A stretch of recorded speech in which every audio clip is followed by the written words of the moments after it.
on the couch with Aunty Faith. So thanks so much for coming and having this conversation. I'll try to keep it just like a conversation, so we can share some of your wisdom and lived experience and what you're hearing from your community members. So firstly, how do you think this morning has gone? Lovely. It was lovely listening to the voices of the children.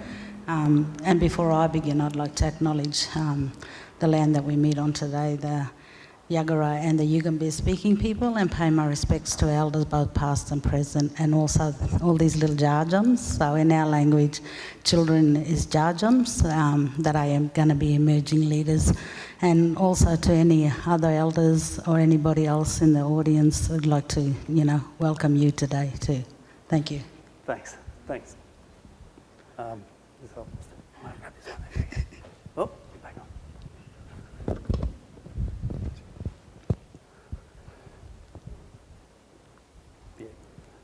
Okay, so thanks for that. I get a little bit nervous with these conversations. I forget to do that. Very important. What I'm hoping we'll cover today in our conversation is a little bit why I asked you to come here and because you've shared some wisdom to us, like a lot of the play that we've been espousing to have to promote for kids. We want them to have free, unstructured childhoods where they can play independently and go out into their communities, connect with other kids. This is a really important for children in their overall development. We've learnt this, we know this. But there's some important considerations, the cultural considerations that you've raised with me, and you've generously said to come and have that conversation here so we can share that wisdom. And I think my hope for that is that shared wisdom and that shared knowledge about those first considerations will help us carry around that knowledge with us. And then hopefully that may in some way change things. Yeah, I suppose I don't really want this to be really heavy, because I just want to talk about like play, and I really enjoyed the children's conversation, and I could relate to most of the stuff that they were talking about. I suppose when I was a child, I grew up on a mission. So, and we had, and in a dormitory. So when we had structure, so there was a siren that went off at different times for us to wake to go to school, and then a siren for us to be in our homes by 5 o'clock. But I was talking to somebody about how insignificant that was for us, because we were just children and our escape was through play. So, just playing with each other in the school ground, sneaking off to the creek. I like Hamish's about the tree, because when we were kids, Hamish, we had a lot of trees around, and we never used to play tiggy on the ground. We used to play tiggy in the trees. And, you had to know which trees were you had to be involved with there, because some of the trees, they had other trees growing up in the middle of them. And it was a little hard-headed fellow. He was chasing me everywhere through the trees, and I couldn't get away from him. And anyway, I swung from one tree to the other, but in the middle of that tree was a fig tree. And he jumped for that fig tree, and fig trees, they snap. And so he ended up down on the ground, but bless him, he ended up breaking a leg, but like but we got away from him, but and so for us, like there was no danger with play. It was like I was saying to Iona, some of the stuff we used to play in flooded rivers, and just get up. Like there was an old sawmill down the back of the dormitory that we used to sneak off to, and it had, if you ever know what a sawmill looks like, the wood goes through and then all the sawdust comes on the other side, so there's a big, and so on that, we used to jump straight off that and slide down, because it'd go straight down into the river. none of us was worried about the big sieves of splinters or anything like that. So, we used to make cardboard boxes and go and put them on the banks of the hills and just slide, jump in it and slide straight into the river. Our main play on Cherbourg was, the river, the trees. We call a place up there, you got the Muddy Flats, you got the Gunna Gully, you got the Bralbum, Petticoat Lane. So everybody knew like where all the different places was. And I think for us as children, we escaped the government and the authority, but we could still be kids.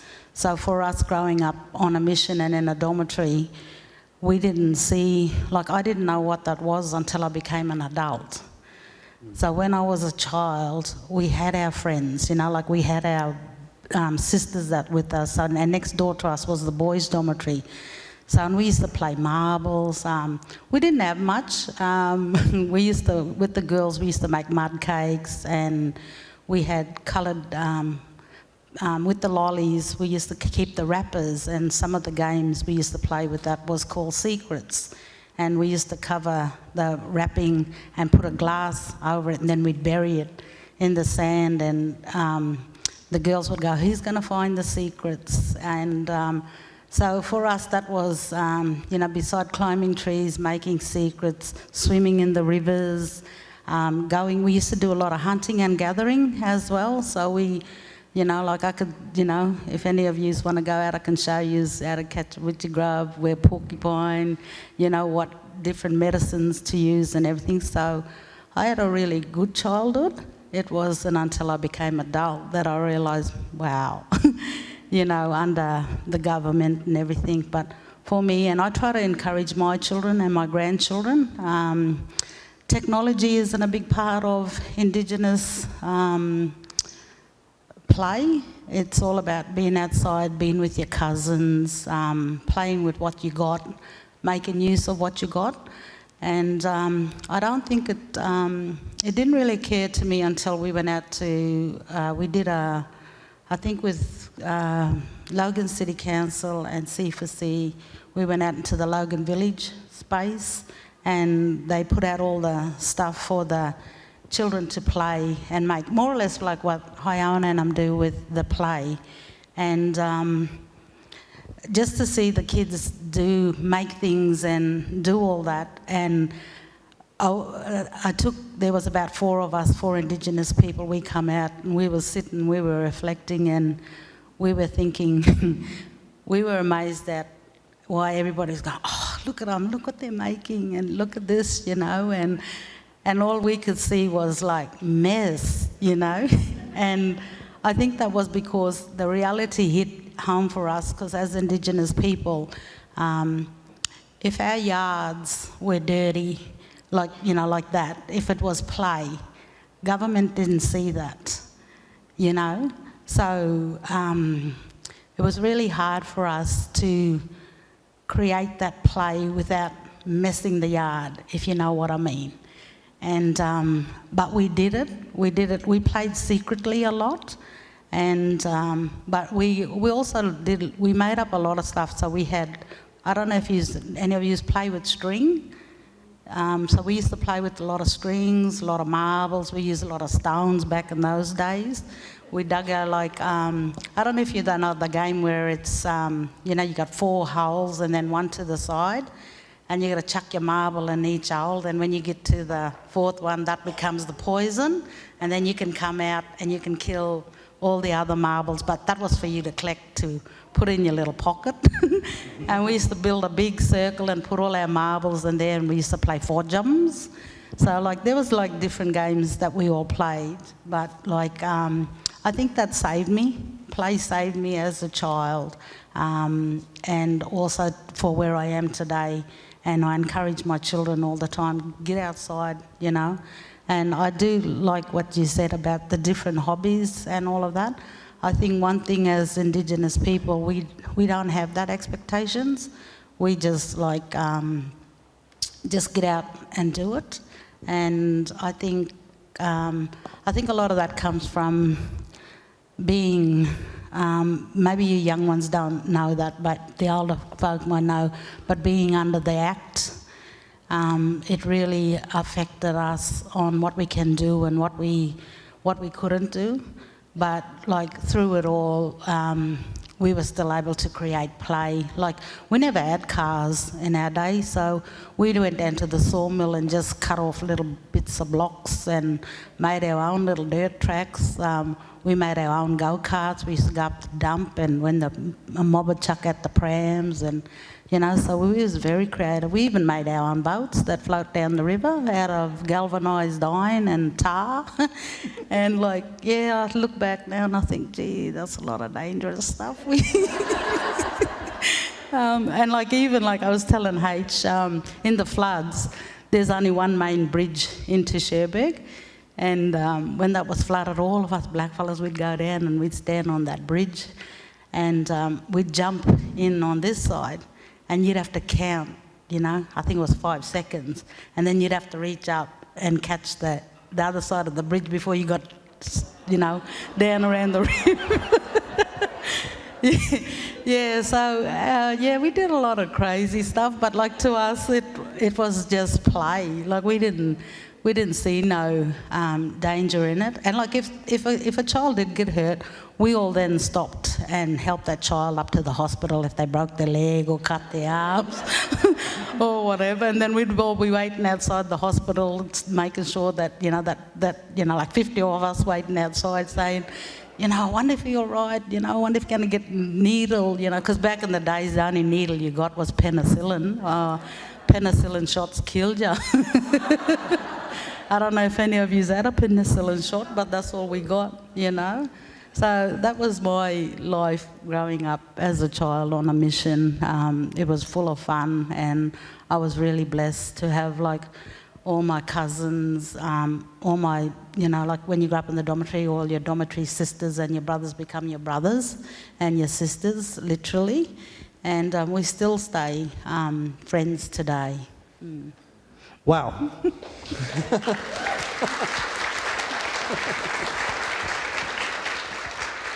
Yeah, wow. Yeah.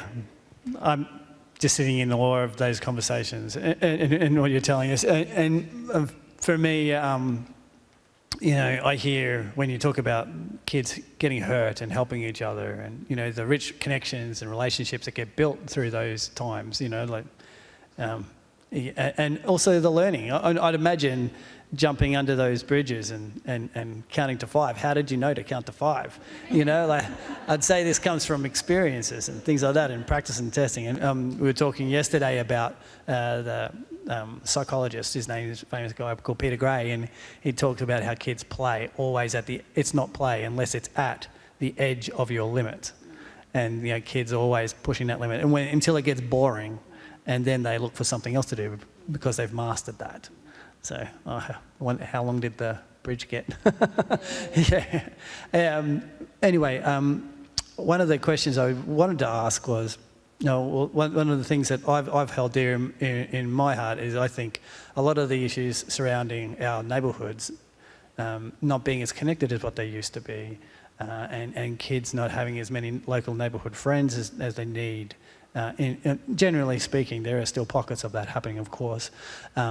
And I think a lot of the values associated with First Nation culture, like here, sitting and listening, storytelling, being connected to land, the importance of children and the importance of family.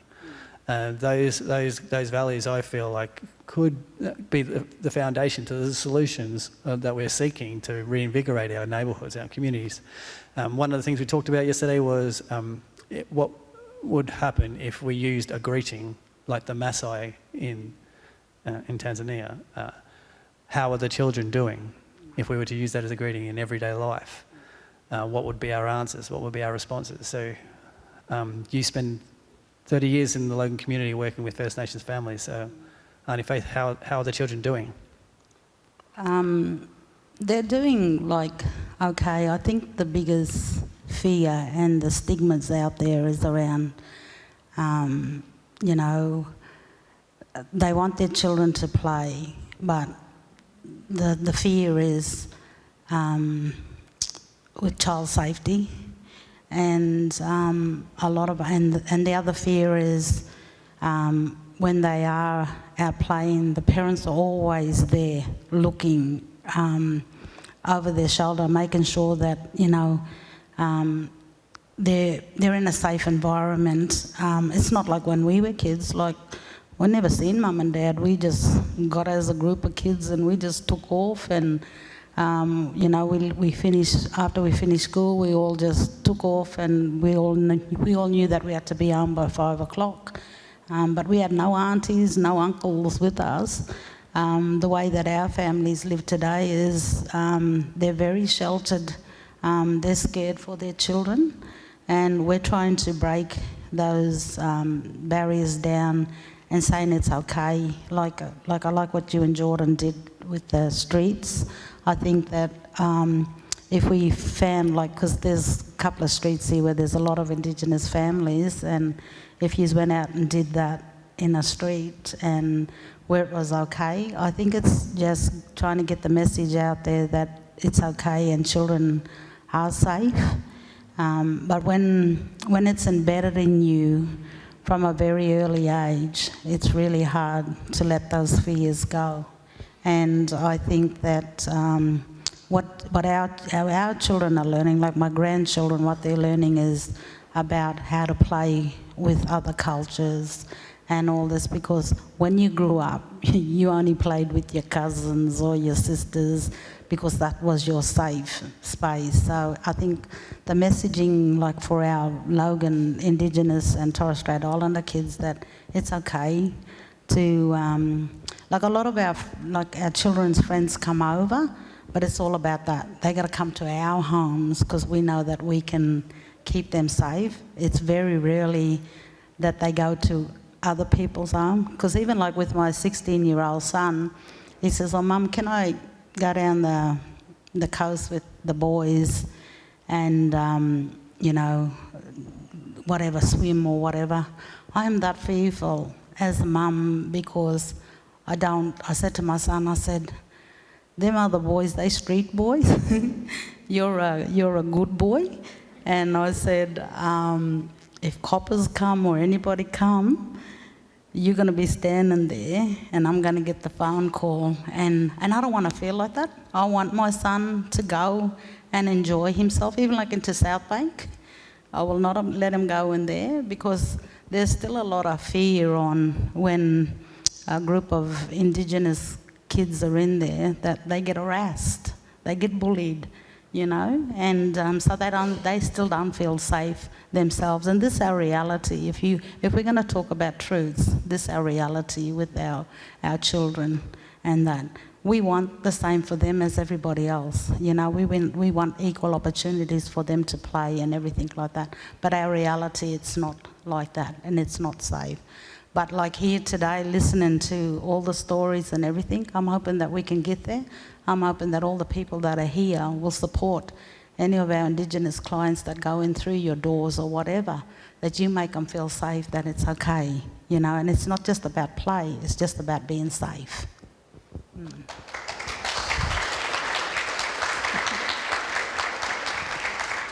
So, what if the solutions come from top down and bottom up? Let's start from bottom up. What do you think? And we've got a room full of people here who can take it back to their communities. What can we do? I think one of the children talked about it in connections. You've got to find a connection. That's with anything. Relationship is important, and respect in our culture is important. So if you've got that, if you just make them feel welcome, like you would make anybody feel welcome. Go up and say hello to them. Don't be afraid. Break down the stereotypes of Indigenous. I think of the fear. I think if we break down our fear and just treat children or anybody and just go up and say hello to them, that's a connection straight away, you know. And anybody knows, like if you've got a good heart and a good soul, people will be more engaged with you. If you don't have that, you know yourself, they walk away from you. Like somebody said, one of the children talked about, you know, if I forget who said it, but it was something along the lines of that. If you don't feel safe, you'll walk away, you know. And I think everybody like that. And a smile says sends 1,000 words. And because then a lot of us as Indigenous people, we don't do a lot of talking either. We do a lot of gestures, like you know, like. Don't use this butt. So for us, like if we're out or whatever, and us young girls, we used to like think this young boy was nice, we go, So that means nice looking, or, you know, like if somebody was, like a teacher was all right, we go, you know. So, or we'd use the lip, you know, like, like that, you know. So we don't, you know, all that stuff, and see, he's all laughing, so that's really good, you know, so all that sort of stuff. And like sometimes it's not about your words, it's just about sitting, your presence. That's what it comes down to as well, yeah. Amazing. And then what about for the bigger decision makers? I've heard you say government a few times today. What, in terms of play and supporting families to feel more comfortable and addressing that stigma, and what do you think is a solution that we could? I mean, the people here can have conversations with other folks. So what is it do you think government needs to do? Just let us do it. Yeah. Like, you know, let us own it. We, you know, they can do their stuff, but like what we can do, and this is what play is all about, and change is about us. At the end of the day, shouldn't government listen to us?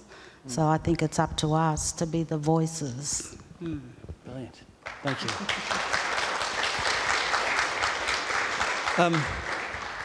That's it. No worries.